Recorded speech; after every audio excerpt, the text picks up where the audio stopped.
Wouldn't put a robe on a servant. The ring in those days signified something you could seal a document with.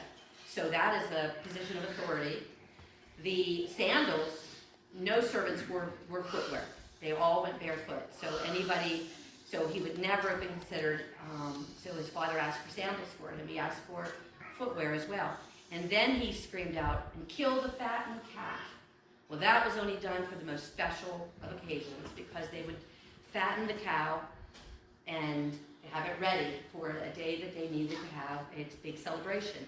And to this father, this was a huge celebration, because he stated, my son who was dead is now alive, and my son who was lost has been found.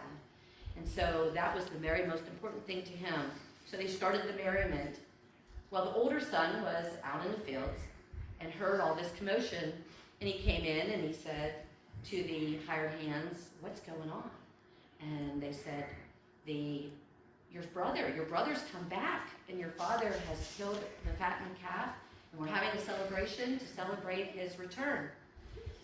And the brother got instantly angry, because all he could think about, and we talked about that, and we discussed anger here before. He was consumed by his anger, consumed with the fact that he had spent all those years working for his father, day in and day out, and his father had never thrown him a single party. That's at least what he told him. And he said that, and now this brother who had squandered the money, which I'm sure the brother thought, that's going to make my take less someday. I'm sure he had all kinds of thoughts and feelings, and he said, and he didn't even call him his brother. He says that person, that's how he referred to him in the scripture, that person. He wouldn't even acknowledge that he was his brother. He was that angry.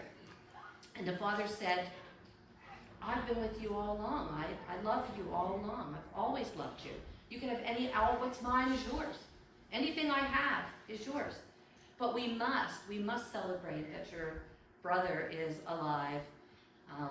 When I thought he was dead, and that he was found, and I thought he was lost.